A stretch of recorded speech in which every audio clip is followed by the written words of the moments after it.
जी अस्सलाम वालेकुम। आप देख रहे हैं मेरा यूट्यूब चैनल SK क्रिकेट में। आपका अपना सलमान। उम्मीद करता हूँ आज सब खैरियत से होंगे, खुश भी होंगे, अपने आसपास के लोगों का ख्याल भी रख रहे होंगे। जैसा कि आपको पता है कि मैं टॉप और लेटेस्ट खबरें लेके आपकी खिदमत में हाजिर होता हूँ। सबसे पहले बात करते हैं कि मैं 2 दिन वीडियोस नहीं कर सका, वो आप तक पहुँचा देंगे कि वो क्यों नहीं कर सका। और इसके बाद बात करेंगे जो पाकिस्तान और न्यूजीलैंड के मैचेस हो रहे हैं, आउटस्टैंडिंग मैचेस, और बाबर आजम के स्टैट्स के ऊपर थोड़ी सी बात कर लेंगे।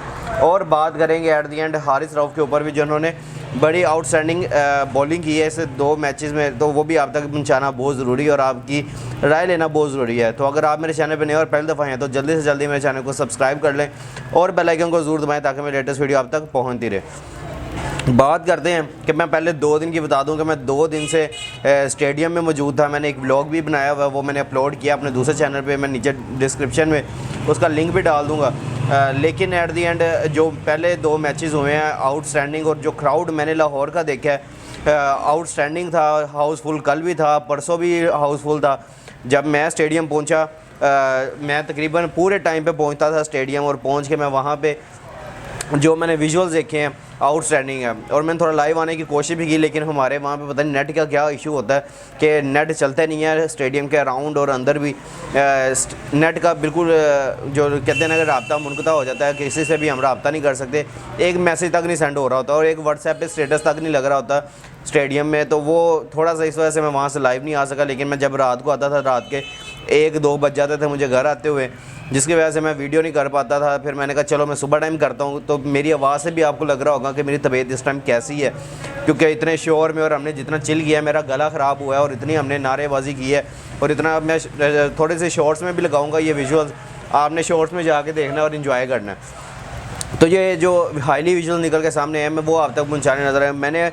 मैं आई विटनेस हूँ कि बाबर आजम ने कल जो सेंचुरी की है और जो क्लास और क्राउड का जो रिस्पॉन्स था वो मैं आप तक पहुँचाने के लिए आज हाज़िर हूँ। मैं किसी और टॉपिक पे बात नहीं करना चाहता, सिर्फ बाबर आजम और उनकी जो एबिलिटीज़ हैं उसके ऊपर बात करना चाहूँगा, और उनकी जो क्लास है उसके ऊपर आपको ज़रूर बताना चाहूँगा कि यार जो क्रिटिक्स हैं और जो उनके आज़दीन हैं, सब के ऊपर जो उन्होंने मैं क्या अब यहाँ पे वर्ड इस्तेमाल करूँ, लेकिन करना नहीं चाहिए, चलें कोई और वर्ड इस्तेमाल करते हैं, जो उन्होंने उनकी सबकी बोलती बंद की है।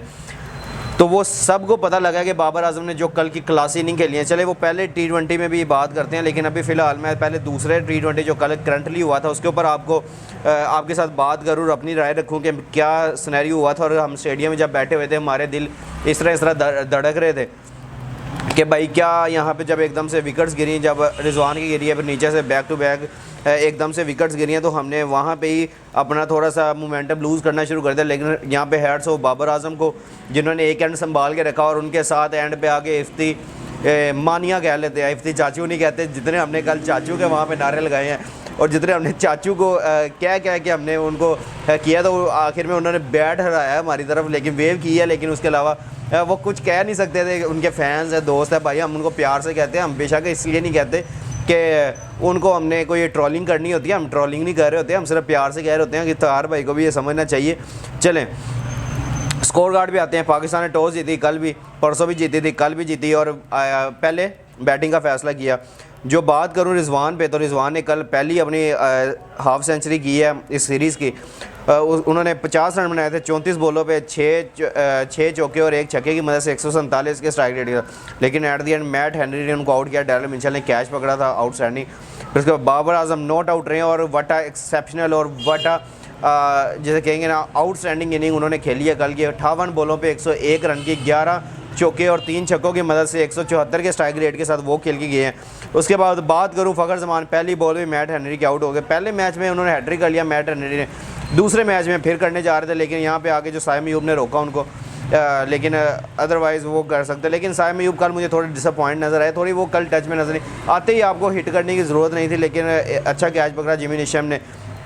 रविंद्रा बॉल कर रहे थे, 3 बॉलों पे 0 करके आउट हो गए वो भी। फिर इमाद वसीम आए, उनकी जगह पे साइम अयूब की, एक तरफ से बाबर आजम थे, फिर एक तरफ से इमाद वसीम थे। इमाद वसीम ने जो आके मैं चलें वो पहले T20 की जब बात करूँगा मैं उसमें आपको बताऊँगा कि इमाद वसीम का क्या रिस्पॉन्स था।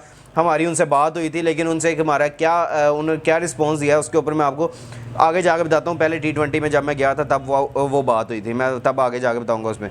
इमाद वसीम और बाबर आजम को हमने फिर दोबारा देखा इकट्ठे बात करते हुए, फिर उसके बाद एक दूसरे के साथ अपने कम्युनिकेशन जो उनकी चल रही थी ऑन द फील्ड वो बड़ी अच्छी चल रही थी। 5 बॉलों पे 2 रन उन्होंने किए, लेकिन एट द एंड वो भी जेमी निशम का शिकार हो गया और टॉम लैथम ने बड़ा आउटस्टैंडिंग कैच पकड़ा था। आगे बढ़ के मारने की कोशिश की उन्होंने, तो हमारा वहाँ पे जो हाल हो गया था एकदम से कि इमाद वसीम भी आउट हो गए हैं ऊपर से ये भी, लेकिन वहाँ पर एंट्री हुई इफ्तिखार अहमद साहब की, यानी कि हमारे चाचू साहब की एंट्री हुई। उन्होंने 19 बॉलों पे 33 रन जो बनाए हैं और 3 छक्के मारे हैं, और आते जो उन्होंने पहली बॉल पे छक्का किया यार आउटस्टैंडिंग था। और हमारे क्राउड में देखने वाला था पूरा हाउस फुल, और कज़ाफ़ी स्टेडियम और लाहौर के अंदर जितनी आवाम थी उतनी बाहर भी खड़ी थी।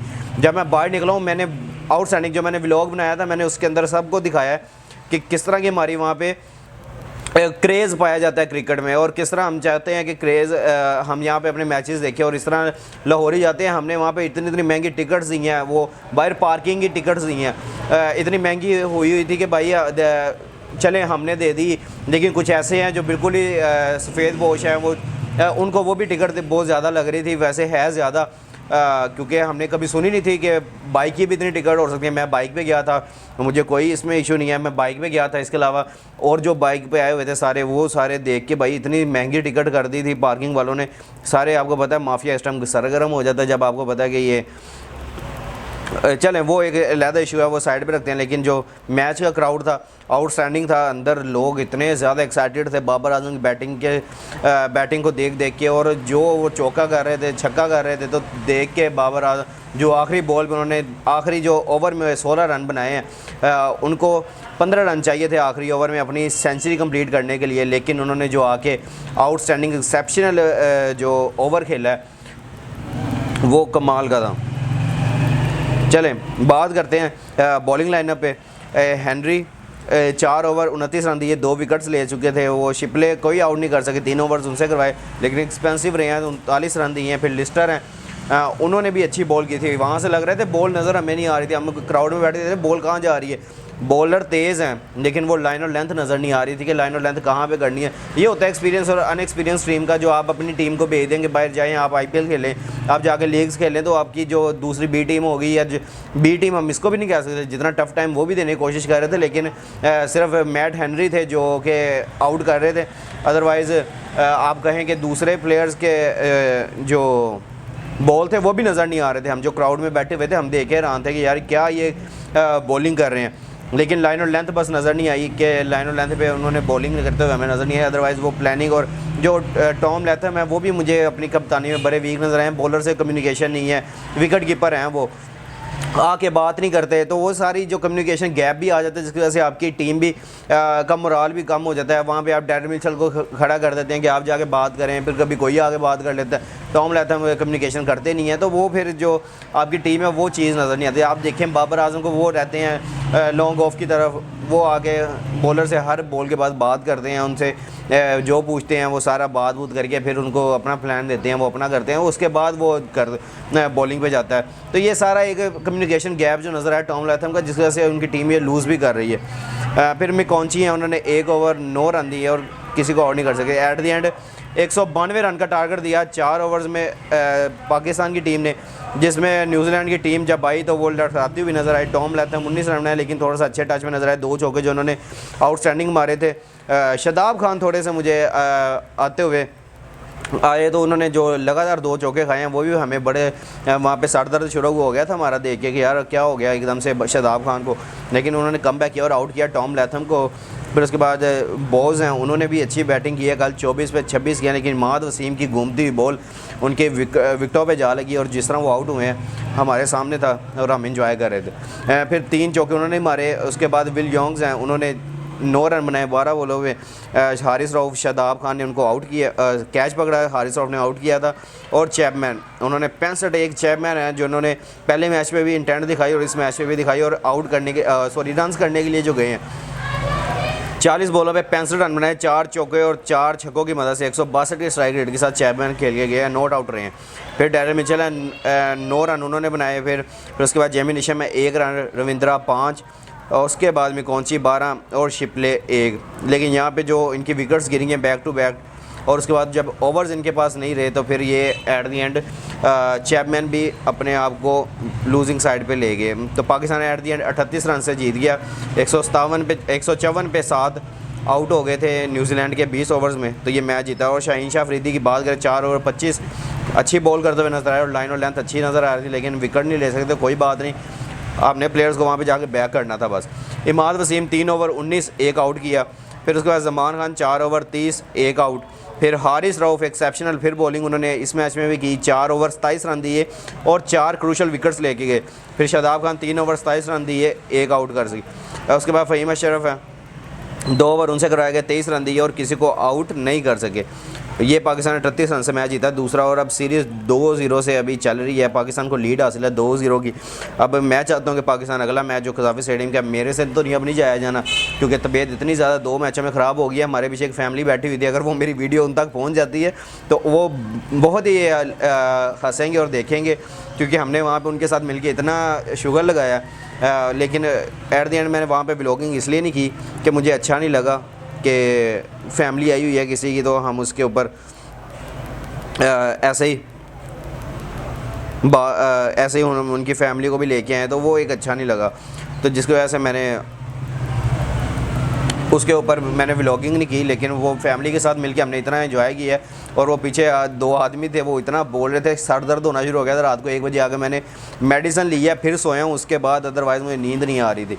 तो ये हाल हुआ था पहले मैच के बाद। फिर उसके बाद अगले दिन मैं डॉक्टर के पास गया हूँ, वहाँ पे जाकर मैंने मेडिसिन ली है। फिर उसके बाद मैं आगे जब घर में सारा दिन लेटा रहा हूँ, फिर मैं रात को आया था स्टूडियो पे, यहाँ पे सिर्फ मैंने टिकट पकड़ी है और मैं फिर दोबारा चला गया हूँ स्टेडियम। तो मैंने कहा थोड़ी सी तबीयत सेट हुई थी, मैंने कहा चलो वहाँ पे दोबारा चले जाते हैं। तो मैं स्टेडियम गया हूँ, तो वहाँ पे जाके दोबारा कवर किया सारा। रात को लेट आए हैं, नहीं कर सके, रात को मैं 1 बजे घर पहुँचा हूँ। तो उसके बाद दूसरा मैं अब आया हूँ, सारा दिन सो के सैरी करके सो गया था। फिर उसके बाद अब उठाऊँ तो स्टूडियो में आऊँ, तो मैंने कहा चलें आपके साथ अब बात करनी बनती है, क्योंकि आप भी हमारे एक फैमिली का हिस्सा हैं और हम भी चाहते हैं कि आपके साथ मिलते रहें और बात करते रहें। पहले मैच में जो हमारी जो आउटस्टैंडिंग प्लेइंग 11 थी, उसके बाद सायम अयूब ने 47 किए थे, फ़खर जमान ने 47, फ़हीम अशरफ ने 22 किए थे। फिर चैपमैन उसमें भी आपको पता है कि 34 करते हुए नज़र आए। टॉम लैथम ने तब भी 20 किए थे, पहले दूसरे मैच में 19 किए हैं, इसमें 20 किए हैं। जेमी नेशम 15। तो पाकिस्तान ने पूरी टीम उनकी 94 रन पे बुक कर दी थी। टारगेट दिया था 182 रन का, 94 रन पे पूरी टीम बुक कर दी। और हम आई विटनेस है सायम अयूब की क्लास के, और सायम अयूब क्या क्लासी प्लेयर हैं यार, उनकी शॉट्स उनकी गैप्स देख के मज़ा आ गया। 47 उन्होंने जो किए हैं, जब आपकी अर्ली ऑन ऊपर से बाबर आजम और रिजवान की विकेट गिर गई थी, वहाँ पे आगे जो उन्होंने सहारा दिया है वो आउटस्टैंडिंग था। तो ये सारा सिनेरियो था जो कि हमने अपनी आंखों से देखा है और अपनी आंखों से सारा ये मैच एंजॉय किया। और मैं कल सोच ही रहा था जाते हुए कि यार आज बाबर आजम अगर सेंचुरी कर देना तो मज़ा आ जाएगा। अल्लाह ताला ने वो इज़्ज़त रखी और वो अल्लाह ताला ने मुझे दिन दिखाया कि मैं बाबर आजम को लाइव आई विटनेस हूँ मैं, कि बाबर आजम ने जो क्लासी इनिंग कल की खेली है, तो उनको मुबारकबाद पेश कर दिया अपने इस चैनल के थ्रू। और जो सारे हेटर्स हैं उनको समझ लेना चाहिए कि Babar Azam is a class, क्योंकि उन्होंने जिस तरह अपने आप को इंटेंट शो करवाई है और जिस तरह उन्होंने अपने आप को मेंटेन किया इंटरनेशनल लेवल पे, तो आपके पास उनसे बेस्ट कैप्टन और उनसे बेस्ट प्लेयर कोई नहीं है। पाकिस्तान के क्या मैं बात करूं, अब दुनिया के टॉप कैप्टन हो गया जिन्होंने 3 सेंचुरियां की हैं और तीसरी सेंचुरी कल उन्होंने अपनी T20 कैरियर की स्कोर की है। तो आउटस्टैंडिंग उनकी जो अचीवमेंट है, हम उनमें उनको खराज तहसीन पेश करते हैं। और वहाँ पे हमने जब दोस्तों भाइयों के साथ बैठे हुए थे, हमने वहाँ पे जब बात की तो वहाँ पे भी हमें जो नज़र आया कि सब लोग सिर्फ बाबर आजम की तारीफ़ कर रहे थे और बाबर आजम की इनिंग्स देखने के लिए आए थे। बाबर आजम की जो बात कर लूँ थोड़ी सी, मैं थोड़ा स्टैट्स की तरफ जाऊँ तो Babar Azam the first batter to make 3 T20 100 as a captain. पहली उन्होंने जो बनाई थी 122 बनाई थी साउथ अफ्रीका के लास्ट ईयर जो 2021 में बनाई थी, सॉरी 2 साल पहले, 2023 है ना। 2021 में जो उन्होंने साउथ अफ्रीका के खिलाफ साउथ अफ्रीका में जोहान्सबर्ग में बनाई थी, वो अभी भी याद है। वो क्लासी इनिंग साथ में रिजवान ने बहुत अच्छा खेला था। फिर उसके बाद जो दूसरी इन्होंने इनिंग बनाई थी वो 110 नॉट आउट रहे थे वर्सेस इंग्लैंड सितंबर 2022। उसके बाद जब तीसरी इन्होंने सेंचुरी बनाई है वो न्यूजीलैंड के खिलाफ कल के दिन, यानी कि 15 अप्रैल 2023 को जो उन्होंने बनाई है, एक क्लासी इनिंग खेल के। जो उन्होंने हमें महसूस किया है वो आउटस्टैंडिंग था। मैं अभी थोड़ी खबरें देख रहा था इंडियन मीडिया की। इंडियन मीडिया विक्रांत गुप्ता ने निकल के बड़ी तारीफ़ की है और उन्होंने बड़ा अपने खिलाड़ियों को और विराट कोहली को बता रहे थे कि इस तरह की इनिंग खेलें। और उधर से बड़े उनको पाकिस्तान के जो प्लेयर बाबर आजम है बड़ी प्रेज़ मिली है उनको भी। और विक्रांत गुप्ता उनके साथ जो बाकी को होस्ट बैठे हुए थे सारे उन्होंने बड़े अच्छे तरीके से एंजॉय किया है और कहा है कि बाबर आजम की जो इनिंग है वो आउटस्टैंडिंग रही है। और बाबर आजम को यहाँ से अपने प्लेयर्स को जो बनता है और उन्होंने नाम लेके कहा कि बाबर आजम ऐसे प्लेयर हैं कि वो पूरी दुनिया को हैरान कर चुके हैं और आगे वो मज़ीद करने वाले हैं। तो सारी टीमों को जो ख़तरा है वो बाबर आजम से है। विक्रांत गुप्ता का कहना था कि जो बाकी कमेंट्स वो रीड भी कर रहे थे साथ साथ, तो वहाँ पे भी उनसे किसी ने कहा कि आप बाबर आजम की तारीफ़ ना किया करें, आप अपने प्लेयर्स की करें। तो उन्होंने कहा था कि जब हमारे विराट कोहली सेंचुरी करते हैं तो तब उनकी तारीफ़ भी पाकिस्तान में होती है। तो आपको भी ये समझना चाहिए कि हम इंटरनेशनल लेवल पे बैठे हुए हैं, हमने बैठ के सहाफ़त करनी है, तो हमने पूरी दुनिया पे नज़र रखनी है, क्रिकेट पे बात करनी है। तो ये अच्छी बात है जो विक्रांत गुप्ता ने की है कि बाबर आजम एक क्लास है और पूरी दुनिया में उनकी बात होती है और इंडिया में भी उनकी तारीफ़ों के पुल बांध दिए गए हैं। तो होपफुली आगे इंशाल्लाह तीसरा मैच कल है, तो अब भी आगे जब आएंगे इंशाल्लाह और भी आईपीएल के ऊपर भी थोड़ी सी बात करेंगे। अगली वीडियो में आएंगे उसके ऊपर आईपीएल पे बनाते हैं, थोड़ी उनके ऊपर भी नज़र डालते हैं क्योंकि मैं 2 दिन से ज़रा गायब हुआ था। आपको वो भी थोड़ा सा बताते हैं कि आईपीएल के ऊपर क्या सीन चल रहा है। तो अगर आपको मेरी ये वीडियो पसंद आई है और बाबर आजम की सेंचुरी पसंद आई है तो जल्दी से जल्दी लाइक शेयर और कमेंट्स कर दिया करें। और जिस भाई ने अभी तक मेरे चैनल को सब्सक्राइब नहीं किया हुआ जल्दी से जल्दी चैनल को सब्सक्राइब कर ले और बेल आइकन को ज़रूर दबाएं ताकि मैं लेटेस्ट वीडियो आप तक पहुँचते रहे। इंशाल्लाह मिलते हैं नेक्स्ट वीडियो में। अपना और अपने आसपास के लोगों का ख्याल रखिएगा और दुआ में हमें भी याद रखिएगा। टेक केयर, अल्लाह हाफिज़।